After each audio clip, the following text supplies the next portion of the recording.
તો પાટણથી મહત્વપૂર્ણ સમાચાર સામે આવી રહ્યા છે, જ્યાં પાટણ વીજ કરંટ લાગતા 3 અબોલ પશુના મોત નીપજ્યા છે.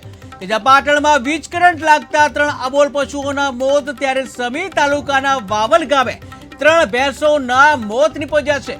જ્યાં ભેંસો ખેતરમાં ચરતી હતી ત્યારે વીજવાયર તૂટ્યો અને પશુપાલકને 1.5 થી 2 લાખ રૂપિયાનું નુકસાન પહોંચ્યું છે. કે જ્યાં મહત્વપૂર્ણ સમાચાર સામે આવી રહ્યા છે પાટણથી, ત્યારે પાટણમાં જે વીજ કરંટ લાગતા 3 અબોલ પશુઓના મોતના સમાચાર સામે આવી રહ્યા છે. ત્યારે સમી તાલુકાના જે વાવલ ગામ છે ત્યાં 3 ભેંસોના કરંટ લાગતા મોત નીપજ્યા છે. ત્યારે ભેંસો ખેતરમાં ચરતી હતી તે દરમિયાન વીજવાયર તૂટ્યો હતો અને ત્યારબાદ જે 3 ભેંસોને કરંટ લાગ્યો હતો, જ્યાં 3 ભેંસોના મૃત્યુ નીપજ્યા છે.